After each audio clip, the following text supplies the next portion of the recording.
2001년도 이제 하나님께서 지켜주신 해를 먼저 감사를 드립니다. 어느 때보다도 더 힘들고 어려웠던 그런 해다라고 말씀을 드릴 수가 있고, 여러분들도 피부로 다 느끼고 계시지요. 그러나 그러는 가운데서도 하나님은 분명하시고, 하나님은 변함이 없으시며, 하나님은 언제든지 하나님의 일을 해 나가십니다. 사람이 흔들릴 뿐이지 하나님은 아무런 흔들림이 없이 하나님이 하시고자 하는 일들, 예정한 시간, 기획된 시간, 그리고 하나님께서 나름대로 예정한 그 어떤 일들을 빈틈없이 해 나가신다. 거기에 우리가 들어가 있어야 되죠. 하나님이 하시는 일 속에 들어가 있으면 우리는 하나님과 함께 가기 때문에 우리는 겁이나 두려움이 없이 하나님의 사람으로서 얼마든지 살 수 있다는 것입니다. 우리가 교회를 세워가는 데 있어서, 또 우리가 교회를 다니고 교회를 보는 데 있어서 여러 가지 조건이 있습니다만, 특별히 교회를 세우는 데 있어서 목회자들끼리 이제 그런 말을 합니다.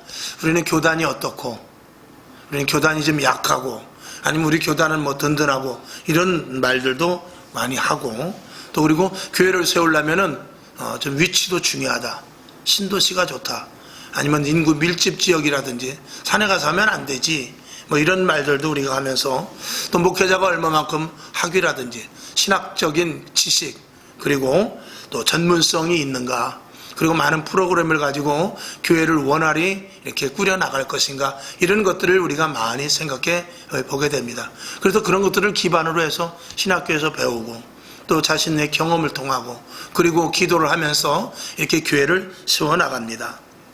그러나 어떤 프로그램이나 어떤 그 자리, 위치, 장사하는 사람은 특별히 그 자리가 굉장히 중요합니다만, 위치, 또 그리고 그 교회 안의 시설, 이런 것들이 중요하지만, 우리가 한번 생각해 볼 때 이번 코로나 사태를 보면서, 이런 코로나 사태가 일어나니까 그런 것과 전혀 관계없이, 교회가 무너질 교회는 위치가 어떻든지 시설이 어떻든지 그거에 관계없이 약화되는 교회는 아주 힘없이 약화되고, 그리고 작은 지하 교회라 할지라도 또 뚜렷하게 하나님의 말씀을 들고 서는 교회가 있더란 말이죠. 그 교회 근거는 뭐냐? 목회자가 혹은 성도들이 돈이 많아서 교회가 크게 세워져 가고 안에 실내도 양식도 잘 해놓고, 그것이 문제가 아니라 하나님과의 얼마만큼 관계 속에서 하나님과의 깊은 관계를 맺고 있느냐, 이게 교회에서 가장 중요한 것이죠. 뭐 당연한 말씀입니다만, 그럼에도 불구하고 이 시대가 변천돼 가면서 30년 40년 교회가 지나가면서 그런 것에 초점을 두고 하나님의 말씀의 초점보다는 시설 위주, 그리고 입지 조건, 그리고 교회 규모, 이런 것들을 많이 보게 됩니다. 그래서 우리 교인들끼리도 만나면 그런 말 많이 합니다. 어느 교회 다니냐 그러면, 어느 교회면, 야, 그 교회 잘 져놨던데, 이런 것들. 야, 그 교회는 교통이 좋던데, 뭐 이런 것들을 통해서 그 교회를 하나의 브랜드로 생각하는 경우가 많단 말이죠. 우리가 5,000원짜리 신발과 나이키 신발은 틀립니다. 그러나 우리가 당장 물에 젖어 흙 속에 들어갈 때는 어떤 신발이 중요한 것이 아니라 새느냐 안 새느냐, 그게 중요한 거예요. 하나님 앞에서 교회도 마찬가지입니다. 교회의 브랜드와 교단의 브랜드와 목회자의 어떤 지식이나 혼이, 이것이 문제가 아니라 하나님이 얼마만큼 그 교회에 임재하여서 성령의 강력한 역사가 일어나 그 교회가 흔들림 없이 주님 오시는 그날까지 견딜 수 있는 근거가 있느냐, 이게 굉장히 중요한 것이죠. 그러니까 교회는 언제든지 그것을 축적시켜놔야 돼요. 그것이 축적되지 않으면 이렇게 힘들고 어려울 때, 평안할 때는 좋죠. 평안할 때는 그런 조건이 성도들을 많이 오게 하는 조건이 될 수 있습니다. 많이 모여지는 조건도 되고. 그러나 지금 1층에 카페가 무슨 소용이며, 어린이집이 무슨 소용이며, 복지가 무슨 소용이며, 그리고 그 교회에서 얼마만큼 다른 지역사회에다가 헌신하고 봉사했던 것들이, 그게 무슨 소용이에요? 정말로 그 재단을 통해서 하나님의 강력한 역사가 있느냐, 아니면 그 교회 성도들이 오직 예수만 붙잡고 있느냐, 이것으로 판가름 되는 것이죠. 그래서 내년 2021년도에 올해도 여러분이 그런 위주로 우리가 신앙생활을 해왔지만 2021년도도 마찬가지입니다. 아니, 오히려 더 강도 높게, 더 교회 안으로, 더 예수님 안으로, 더 말씀 속으로, 더 하나님의 성령의 체험 속에서 여러분이 어떻게든지 그 부분으로 들어오기를 애써야 된다라는 것을 분명하게 말씀을 드립니다. 그러니까 이제는 좀 힘들면 쉬고, 그저 바쁘면 좀 내가 어려움이 있으면 교회 나가고, 그리고 문제가 있을 땐 작정 기도하고, 이런 식의 적당한 타협의 신앙을 가지고는 이제는 견딜 수가 없다. 그런 신앙은 우리가 힘들고 어려울 때 언제든지 그냥 그 신앙이 무너져 버릴 수밖에 없기 때문에 그렇습니다. 여러분, 제가 가끔 말씀을 드리지만 저와 여러분 여기서 정말 예수 진짜 잘 믿을지 아니면 천국 갈지 3초면은 구별할 수 있습니다. 어떻게 하느냐? 여기다 총 딱 대고 너 예수 믿을래? 지금 여기서 나갈래? 계속 예배 드릴래? 여기다 총 딱 대고 3시일 동안 결정해. 그럼 여기 몇 명 남아 있겠어요? 그죠? 3초면 반가름 납니다. 그런 위기가 왔을 때 나는 죽어도 이 자리에서 죽는다라고 말할 수 있는 성도가 몇이나 되느냐 이거예요. 그런 성도가 되기 위해서 오늘 이 자리에 있는 거예요. 그런 성도가 되기 위해서 오늘 우리가 신앙생활하는 것입니다. 그런 성도가 돼야 천국에 들어갈 수 있는 거예요. 저와 여러분, 그런 것에 굴하지 않는 정말 놀라운 하나님의 은혜도 체험하거니와, 그리고 내 자신 속에서 정말 배신하지 말아야 되겠다는, 예수 그리스도께서 십자가에 못 박혀 죽으시고 그 피로 나를 사셨다는 이 확고한 신앙과 또 점진적인 그 체험을 통해서 여러분의 신앙이 더욱더 확고해질 수 있기를 주님의 이름으로 축원합니다. 그래서 이렇게 또 코로나 사태를 보니까 이렇게 작은 교회가 좋을 때도 있긴 있더라고요. 그러나 그것도 역시 크고 작은 교회가 문제가 아니라, 저 은평 무슨 교회가 거기는 뭐 그런 거에 관계없이 다 모여라. 모여서 예배 드려야 된다. 방역 철저히 하고 우리는 모여서 예배 드린다. 인원수에 관계없이 우리는 예배 드린다. 하나님 앞에 예배 드린대. 그분은 그렇게 말씀하시더라고요. 우리가 만약에 법에 걸려서 교회 문을 닫는다면 우리가 제일 먼저 최초로 문 닫는 교회가 되겠다 라고 이렇게 문을 닫는 위주가 아니라 그렇게 닫아서 영광스러운 교회를 만들겠다는 거예요. 멋있지 않습니까? 교회 목회자가 그래도 그 정도는 돼야죠. 아이고 어떻게 끝까지 좀 버티고 조금 이렇게 미루고 그런 것이 아니라, 그렇다면 우리가 제일 먼저 정부의 타겟이 돼서 우리 교회가 제일 먼저 핍박받아서 문 닫는 교회가 되겠다라고 이렇게 선포를 했다는 거예요. 정말 멋있더라고요. 그래서 그것을 보면서 나도 그런 신앙을 좀 가져야 되겠구나 라는 그런 도전을 한번 해봅니다. 미련하게 하라는 것이 아니에요. 무조건 도전하라는 것이 아닙니다. 어떻게 해서든지 하나님 중심으로 살라는 취지죠. 그래서 첫째는 교회가 바로 서야 어떤 세파에도 흔들리지 않거니와, 그 다음에 바르게 세워져 있어야 성도들이 고스란히 하나님의 축복을 받을 수 있습니다. 이건 진리예요. 그러니까 좋은 나무에서 좋은 열매가 맺어지는 것입니다. 그 나무가 좋지 않으면 열매가 실할 수가 없다는 것이죠. 당연한 이야기 아닙니까? 바른 교회, 온전한 교회가 세워질 때 교회가 흔들리지 않거니와 성도들에게 그 축복이 그대로 내려가게 되는 것이죠. 그래서 연말을 맞아서 우리 교회를 다시 한번 점검해보는 차원에서 저와 여러분, 오늘 교회가 어떤 방향으로 어떻게 가야 되며 저와 여러분의 신앙생활을 어떻게 해야 될 것인가에 대해서 몇 가지를 한번 말씀을 드려보고자 하는 것입니다. 첫째는 이 목회자의 영적 상태가 중요합니다. 이 목회자가 영적인 분별력과 영적인 파워가 없다면 교회를 이끌고 갈 수가 없습니다. 저도 항상 그래서 기도하는 게, 하나님 영권을 주시옵소서, 올바른 분별력을 주시옵소서. 분별하지 못하고 영적인 분별력이 없다면 우리는 교회를 내가 어떻게 끌고 갑니까? 한 사람도 내가 잡을 수 없어요. 하나님의 성령이 똑같이 강하게 붙잡혀 있어야, 그래야 잡혀서 교회 안에서 예배를 드리는 것이지, 목회자가 잡습니까? 설득을 합니까? 맛있는 거 사줘요? 그래서 되는 게 아니라는 것이죠.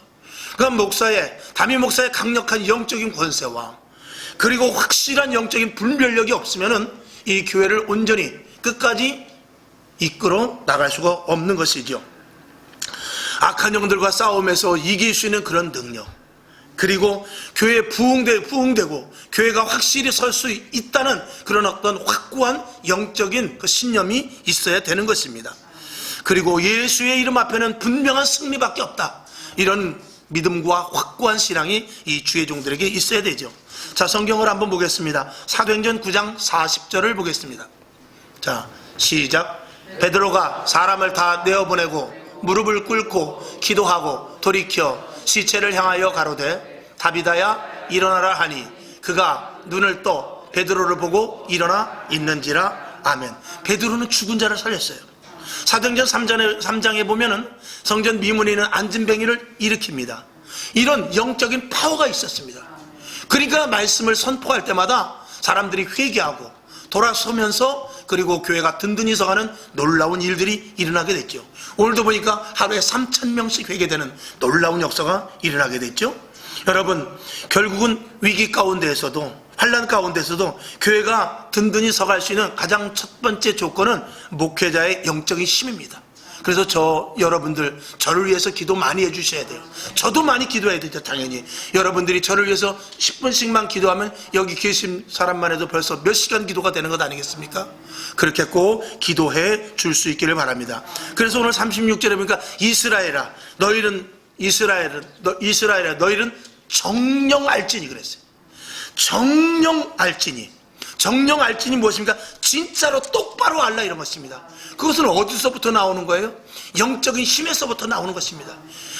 목회자가 말씀을 전하면서 그렇게 될 수 있을 줄로 믿을 수도 있지요. 만약에 그런다면 안 되죠. 그렇게 되기를 바랍니다가 아니라 그렇게 될 줄로 믿는다고 확고하게 선포가 할 수 있어야죠. 그 확실한 믿음과 영적인 파워 속에서 하나님이 일하시게 되는 것이죠. 여러분들도 마찬가지입니다. 예수 그리스도를 믿어 내가 완전한 천국에 이르고 그리고 이 땅에 살아가면서 하나님의 보호하심을 받고 그리고 이 땅에 살아가면서 나는 하나님의 귀한 존재며 악의 세력과 싸운다 할지라도 나는 충분히 이길 수 있는 힘이 있다. 이런 말씀을 날마다 선포하면서 기도할 수 있기를 주님의 이름으로 축원합니다. 그 다음에 두 번째로는 교회는 반드시 부흥된다라는 그 머릿속에 그게 각인이 돼 있어야 돼요. 그리고 성장되면서 교회는 하나님이 책임진다라는 그런 분명한 믿음과 열정이 있어야 됩니다. 그는 목회자나 성도나 똑같습니다. 38절에 보면 성령을 선물로 받으리니 그랬어요. 누가 하시는 것이죠? 성령님께서 하시니 성령님이 원하시는 것은 무엇입니까? 교회 부흥입니다. 한 영혼 한 영혼 살아나는 것입니다. 교회가 확장돼서 죽어져가는 영혼들에게 복음을 선포해서 아직도 예수를 알지 못하고 아직도 흑암에 갇혀있는 자들을 구원해내는 것이 교회가 할 일이고 성령님께서 그를 위하여 보내주신 것이거든요. 그런데 교회가 부흥이 안 된다면 하나님이 손을 놓고 계시는 것 아니겠습니까? 그러니까 반드시 교회는 부흥될 것이다. 반드시 교회는 성장될 것이다. 반드시 교회는 하나님이 함께 하시면 언제든지 뜨거운 열정으로 말미암아서 교회는 자라날 것이다 라는 이 확고한 믿음을 저와 여러분 모두가 다 가져야 되는 것입니다. 이것이 없으면 교회는 식어버리죠. 이것이 없고 우리끼리 모여서 사치기만 하면 안 됩니다. 우리끼리 모이는 것이 아니라 우리들의 힘을 통하여서 하나님이 함께 하시는 성령으로 말미암아서 죽어져가는 영혼들에게 근접할 수 있는 교회가 하나님께서 역사하시는 교회가 될 것입니다. 그래서 목회자는 말씀과 기도에 대해서 천무하고 성도들은 나아가서 빛과 소금의 역할을 감당하면서 나아가서 하나님의 복음을 전도할 수 있는 저와 여러분이 분명히 돼야 될 줄로 믿습니다. 그러니까 교회는 구제나 봉사나 또 어떤 이런 딸린 어떤 부수적인 기관을 가지고만 그거의 목적이 된다면 그 교회는 힘들고 어려운 재앙 가운데서 힘없이 쓰러질 수밖에 없다라는 것을 말씀을 드리는 것입니다. 우리는 2000년 전에 예수님께서 하셨던 그 사역 그리고 2000년 전에 초대교회에서 일어났던 그 성령의 역사 그것을 믿고 오늘도 교회를 세워나가는 것입니다. 하나님이 일하시죠. 성령님이 함께 하시죠. 예수 그리스도께서 오늘도 우리들에게 힘을 주시고 내가 너와 영원히 함께 하겠다라고 분명한 말씀을 해 주시죠. 여러분에게 영적인 눈이 열려서 죽어져가는 영혼들을 볼 수 있기를 주님의 이름으로 축원을 드립니다. 그것을 위해서 저와 여러분이 몸부림치며 기도할 수 있기를 주님의 이름으로 축원합니다. 만약에 죽어져가는 영혼들이 보이고 죽어져가는 영혼들을 위해서 저와 여러분이 몸부림친다면 누가 우리를 가장 이쁘게 보겠습니까? 두말할 것도 없죠. 그런 저와 여러분이 될 수 있기를 주님의 이름으로 축원하는 것입니다. 자, 골로새서 1장 24절을 보겠습니다. 시작. 내가 이제 너희를 위하여 받는 괴로움을 기뻐하고 그리스도의 남은 고난을 그의 몸된 교회를 위하여 내 육체에 채우노라. 아멘. 이 사도 바울은 교회를 위해서는 어떠한 고난이라도 자신의 육체를 희생시키겠다고 다짐한 사람입니다. 내가 교회를 위해서라면 내 이 한 몸뚱이가 다 정말 녹아 없어진다 할지라도 교회에다가 내 몸을 채워버리겠다는 거예요. 그런 심정을 가지면 여러분, 교회가 왜 부흥이 되지 않겠습니까? 이런 열정이 저와 여러분에게 계속 이어져서, 오늘까지도 이어졌지만 내년에도 이어져서 우리 교회가 더욱더 계속 든든히 설 수 있을 줄 믿습니다. 그 다음에 교회는 오늘 성경을 보니까 31절에 보니까 형제들아 우리가 어찌할꼬 하거늘 베드로가 가로되 너희가 회개하여 각각 예수 그리스도의 이름으로 세례를 받고 죄사함을 받으라 그랬어요. 무슨 말씀이가? 세 번째로는 회개하는 심령들이 교회에 많아야 돼요. 이 회개라는 것은 첫 번째 우리가 예수를 믿으면서 회개하는 것과 더불어서 우리는 날마다 신앙생활하면서 날마다 잘못된 것들을 날마다 뜯어내야 돼요. 날마다 내 속에서부터 마치 밭에 잡초가 있습니다. 그거를 아무리 깨끗이 뜯어내도요, 잡초는 희한합니다. 아무리 깨끗이 그거를 다 솎아내도요, 비 오고 나서 3일만 지나면은요 무성하게 자라요. 이 알고 곡식은, 우리가 심는 작물은 이게 뽑아내면 거기서 다시 나지 않습니다. 그런데 희한하게 잡초는요, 뽑아내도 3일만 지나면 수북하게 나요. 여러분, 악은 그런 거예요. 더러운 것은 그런 거예요. 세상의 것들은 그런 거예요. 하나님의 신령한 것은 반드시 심어야 그대로 납니다. 그래서 우리가 선을 행하기가 어려운 거예요. 여러분, 악을 행하기가 쉽지요, 선을 행하기가 어려운 것입니다. 우리가 바르게 살기가 어렵지요. 마음대로 사는 것은 내 마음대로, 내 마음 가는 대로, 내 생각하는 대로, 세상 흘러가는 대로 사는 건 쉬워요. 그러다 죽으면 그만이죠 뭐. 이렇게 살면 쉽습니다. 그러나 그것이 아니고 바르게 정직하게 신실하게 하나님의 말씀대로, 우리가 혹 예수를 믿지 않는다 할지라도 정직하고 신실하게 사는 사람들은 힘들 수밖에 없어요. 요즘 TV 매체를 보면서 저는 그런 생각을 하고 봅니다. 정말 지식인들이 어디 갔는가? 그래도 대한민국에 80년 동안 자유를 누리면서 자기네가 또 부도 취하고 권력도 취하고 부자도 되고 뭐 살 만큼 살고 누리면서 자기가 박사 학위도 갖고 이 세상에 이 대한민국에서 그래도 어느 정도 상위층에 있는 사람들이 왜 말을 못하는가? 왜 잘못된 것을 말을 못하는가? 그만큼 누렸으면 이제는 토해내고 내가 다 없고 재료로 돌아간다 할지라도 한번 내가 말을 하리라고 바르게 말하는 사람이 있어야 될 거 아니에요. 근데 그런 사람이 없단 말이죠. 점점 그렇습니다. 그 우리나라뿐만이 아니에요. 세계적으로 마찬가지입니다. 점점 마지막 시대가 올수록 점점 거짓 것과 악한 것과 술수와 그리고 궤변 같은 것들이 난무하는 시대가 오게 될 것입니다. 그러니까 세상이 얼마나 악해졌습니까? 지금은 선을 행하고 싶어도 선을 행하지 못하는 그런 시대가 왔다고 해도 과언이 아니에요. 예전에는요, 무거운 것을 들고 가면 할머니 제가 이렇게 들어드릴게요. 그러면 할머니가 아유 젊은이 고마워 그러지만 지금은요 제가 들어드릴게요. 그러면 어떻게 합니까?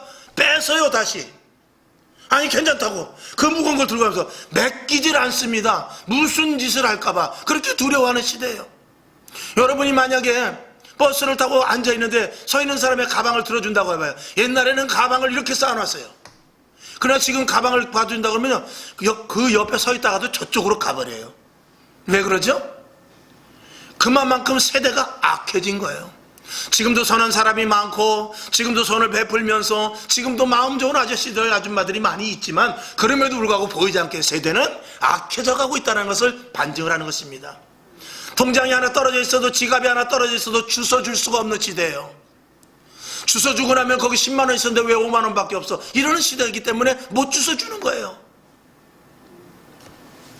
그만큼 이 시대는 악이 만연하는 시대입니다. 그러니 우리는 날마다 하나님 잘못했습니다 하고 잘못된 부분들을 회개하고 내가 조금이라도 하나님 마음에 합당치 않은 부분들이 있으면 회개하고 또 그리고 세상 사람들과 부닥치면서 정말 선을 행해야 되는데 선을 행하지 못했던 그런 부분조차도 회개해야 되며 더 예수 그리스도의 빛된 자녀로서 이럴 때는 정말 그리스도인으로서 확실하게 해야 되는 그런 부분을 하지 못하는 것들조차도 우리는 회개를 해야 되는 것이죠. 회개는 어디까지 가는 것입니까? 회개는 변화까지 갑니다. 회개는 새로운 피조물로서의 끊임없는 갈망입니다. 그리고 끊임없는 갈망이며 도약인 것입니다. 그렇기 때문에 이 회개를 통하여서 예수 그리스도를 바로 알게 되고 회개를 통하여서 성령의 인도하심을 받으며 회개를 통해서 사람이 완전히 변화가 되게 됩니다. 회개 없이는 변화되지 않습니다. 자기 잘못을 시인해야 돼요. 자기 잘못을 털어놔야 됩니다. 그것을 붙잡고서는 절대 변화되지 않습니다. 그래서 올해가 가기 전에 여러분 나눠드린 거 있죠? 거기에다가 내가 버려야 될 것 다 쓰세요. 몇 가지가 됐든지 생각나는 대로 꼭 쓰세요. 한 번도 빠짐없이. 그리고 회개해야 될 것 꼭 쓰시기 바랍니다. 이건 남이 알면 부끄러워. 그런 것들을 쓰세요. 써서 아무도 보지 않게 송구영 시대에 나와서 그걸 다 내면 그걸 완전히 소각시켜 버릴 것입니다. 그리고 하나님, 이제는 모든 것 다 털어놓습니다. 이제는 모든 것 다 새롭게 출발하기를 원합니다. 오늘 내가 새로 태어났습니다. 오늘 내가 새로 태어나서 응애하고 태어나서 아무것도 아닌 존재에서부터 이제부터 엄마가 주시는 젖던 젖만 먹고 살듯이 이제부터 받아들이는 모든 것들을 구별해서 하나님이 주시는 것만 받아가지고 새로운 피조물로서 살기를 원합니다는 그런 다짐의 송구영신 예배를 드릴 것입니다. 여러분 준비하셔서 그 나눠드린 종이에다가 반드시 꼭 써서 송구영신 예배 때 반첩어서 보이지 않게 꼭 가져오실 수 있기를 부탁을 드립니다. 이 초대교회가 그런 순수함, 회개하여 세례를 받고 성령을 받고 그리스도의 기적과 표적을 체험하면서 그 초대교회는 순수한 교회였기 때문에 하나님의 놀라운 일들이 일어났던 것이죠. 그 놀라운 일 속에 그 사람들의 변화였던 것입니다. 그런 회개를 통한 변화가 있었기 때문에 세상 사람들이 저 사람이 어제만 해도 아주 개망난이었었는데 저 사람이 어제만 해도 나만 보면 이랬었는데 왜 사람이 웃지? 이게 잘못된 거 아니야? 가만히 나중에 봤더니 초대교회 가서 그랬단 말이죠. 여러분 이 변화만이 교회의 부흥의 원동력입니다. 그래서 여러분 저도 마찬가지고 여러분도 마찬가지고 날마다 사도 바울에게 고백하지 나는 날마다 죽노라. 그러면 우리는 날마다 새로운 피조물로 변화될 줄로 믿습니다. 그래서 날마다 변화되고 날마다 새로운 피조물이 되어서 변화된다면 우리 교회는 누가 뭐라고 하지 않아도 아니 우리가 입술을 열어 전도하지 않는다 할지라도 저절로 우리 교회 성도들을 보고 오지 않겠습니까? 여러분 누구를 만나잖아요. 여러분 누구랑 접목하고 있잖아요. 항상 접촉하잖아요. 그 사람 봤을 때 작년에 자네가 아니야. 어제 네가 아니다. 왜 이래? 너 죽으려고 그래? 왜 변화됐어? 이런 말을 들으면 우리 교회는 저절로 부흥될 줄로 믿습니다. 나 교회 가고 변했어. 나 그동안 예수 잘못 믿었어. 그래서 이제부터는 그런 거 이제 안 해. 이젠 너랑 그런 말 이제 안 해. 이제 그런 짓에서 손 띄었어. 이런 것들을 했을 때 사람들이 야 뭔가 있긴 있구나. 그리고 그래 너는 그렇게 살아라 그러지만 힘들고 어려울 때 그들이 어디로 오느냐? 여기저기 돌아다니다 나를 찾아오죠. 야 나도 교회 가면 안 되겠냐? 너 예수 믿어. 너 얼굴이 전하고 달라졌어. 나중에 교회 좀 데리고 와. 넌 왜 나보고 교회 가자 소리를 안 하냐? 이렇게 될 정도가 되는 것인데 그건 회개를 통한 변화에서 시작이 되는 것입니다. 회개해야 여러분 교회 예배에 감격이 있습니다. 아멘이시죠? 회개가 있어야 기도의 응답이 있는 거예요. 회개가 있어야 신령한 것을 맛볼 수 있는 것이죠. 회개가 있을 때 변화된 교회가 되고 그 교회를 통하여 하나님의 일들이 일어나고 사람들이 몰려들게 되는 것입니다. 그 다음에 네 번째로는 우리 모두들에게 아까 서두에도 잠시 말씀을 드렸습니다만 꿈이 있어야 돼요. 소망을 가지라는 것이죠. 말씀드려요. 교회는 부흥된다. 하나님이 뜻한 바가 그거다. 하나님께서 교회를 세우신 목적이 그거다. 이것을 우리가 분명히 잃지 말아야 됩니다. 오늘 41절에 보니까 그 말을 받은 사람들은 세례를 받음에 이날의 제자의 수가 3천이나 더하더라 그랬습니다. 여러분 2000년 전에 3,000명이면 지금 3만 명보다 더 많은 숫자 아니겠어요?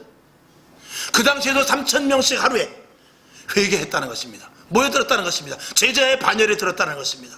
여기서 제자의 수가 늘었다는 것은 무슨 뜻이냐면 완전히 사람들이 통곡을 하고 여러분 30년 40년 전에 교회 부흥회 할 때 한번 보셨을 것입니다. 통곡을 하고 애통하고 부르짖으면서 기도하면서 완전히 그냥 성령의 불에 도가니가 되는 그런 모습, 그런 모습을 연상시키면 맞습니다. 여러분 지금 그런 데가 어디 있습니까? 지금 그렇게 부르짖어 기도하는 데가 몇 교회나 됩니까?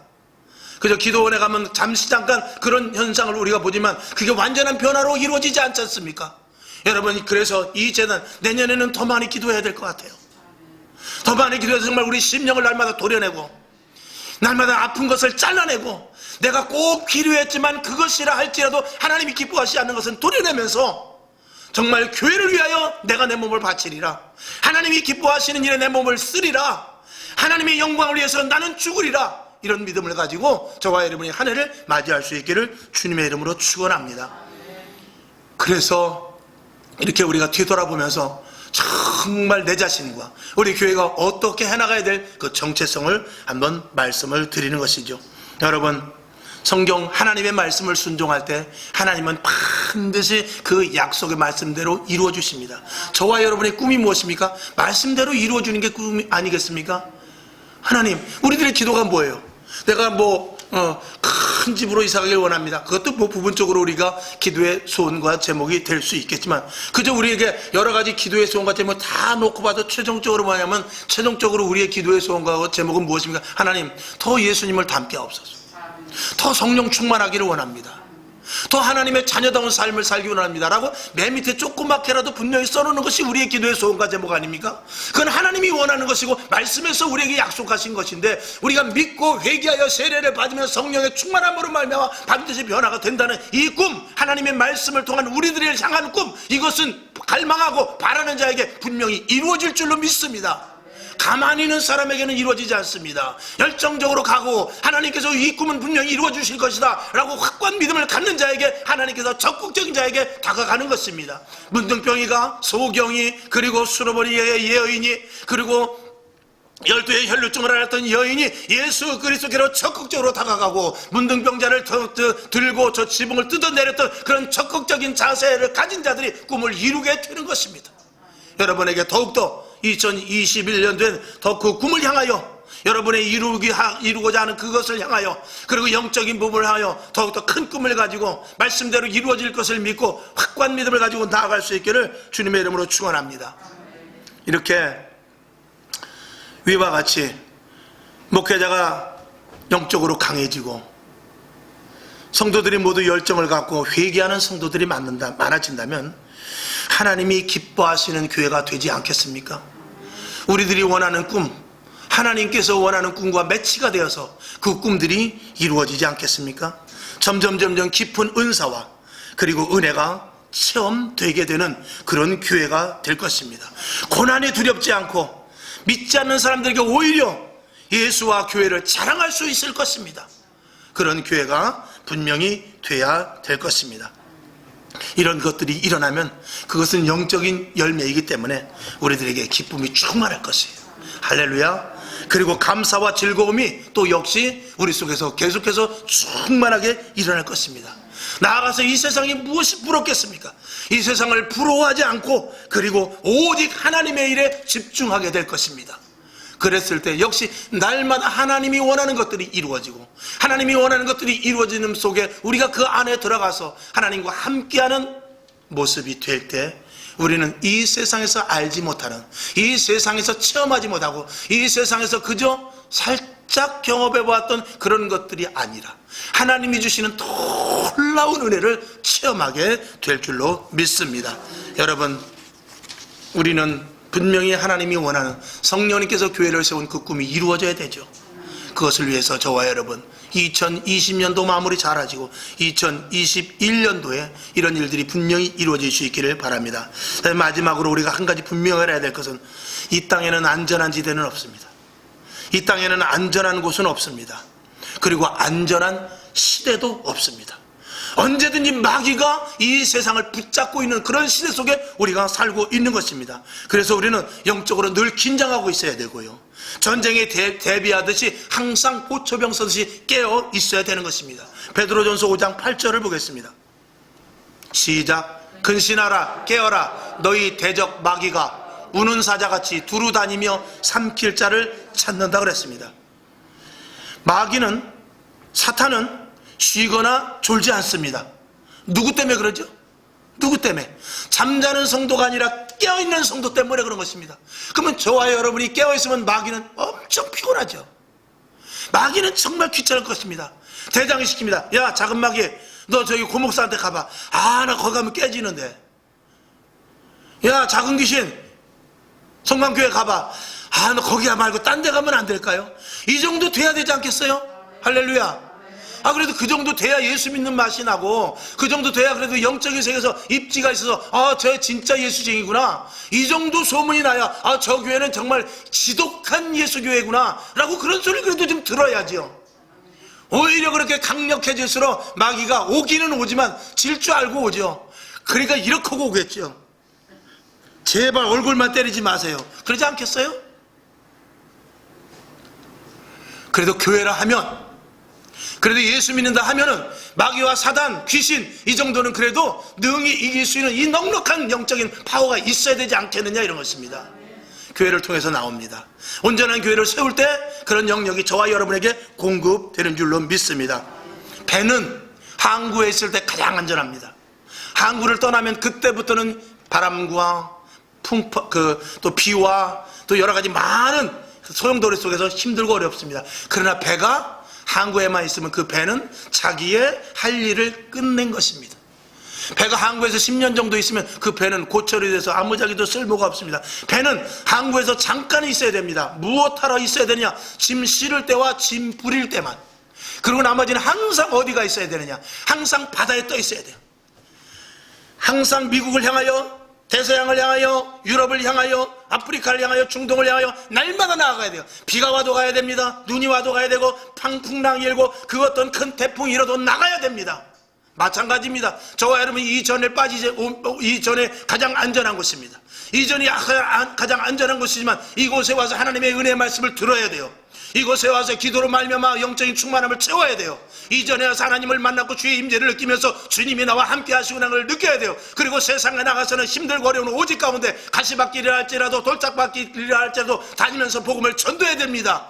능히 이길 수 있는 힘이 이 제단을 통해서 기도하고 말씀 보며 하나님의 임재를 느낄 때 나타나게 되는 것입니다. 그래서 교회가 중요한 것입니다. 집에서 아무리 기도하고 집에서 아무리 무릎 꿇고 엎드려 있어봐야 그 힘이 교회를 통한 힘이 아니라 자칫하면 엉뚱한 데 힘할 수 있다는 것은 교회는 예수 그리스도의 몸이기 때문에 그렇습니다. 우리가 성전은 맞지만 교회라는 것을 알아야 돼요. 제가 성전과 교회에 대해서 말씀을 드렸습니다만, 성전은 우리 안에 주의 영이 있기 때문에, 성령이 계시기 때문에 성전이지만, 교회라는 것은 예수의 몸에 붙어 있기 때문에 우리가 교회에 속한, 예수 그리스도가 머리 되시고 우리가 교회에 속한 자들이 되는 것입니다. 그래서 교회와 성전을 저와 여러분들이 구별하는 것 지난번에도 말씀을 드렸습니다. 여러분, 세상의 파도를 두려워하지 마시기 바랍니다. 자, 데살로니가전서 5장 16, 17, 18절을 보죠. 자, 시작. 항상 기뻐하라. 쉬지 말고 기도하라. 범사에 감사하라. 이는 그리스도 예수 안에서 너희를 향한 하나님의 뜻이니라. 이 말씀을 여러분들이 분명히 각인시킬 수 있기를, 각인할 수 있기를 주님의 이름으로 축원을 드립니다. 결론으로 말씀을 드립니다. 하나님은 우리와 함께 계십니다. 하나님은 우리를 돕고 계시죠. 하나님은 우리를 절대로 놓지 않습니다.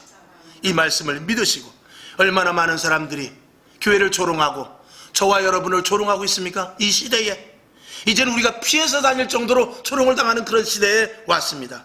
그렇기 때문에 우리가 주님을 직시하지 않으면, 주님을 똑바로 바라보지 않으면, 그리고 주님을 확실히 인식하지 않으면, 그리고 확실한 체험의 신앙이 없으면은 우리는 아무리 교회가 좋은 위치에 있고, 아무리 교회가 인테리어가 좋고, 아무리 교회에 부속 기관이 많다 할지라도 이겨낼 재간이 없습니다. 위기에 힘없이 흩어질 수밖에 없는 교회가 될 뿐이라는 것입니다.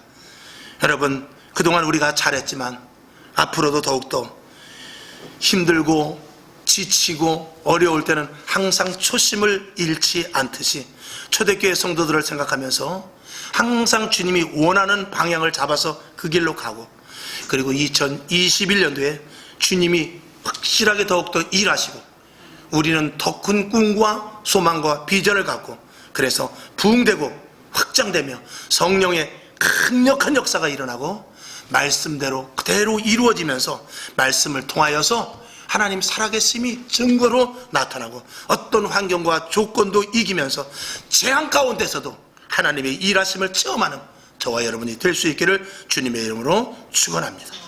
화평방송 구독, 좋아요 부탁드립니다. 감사합니다.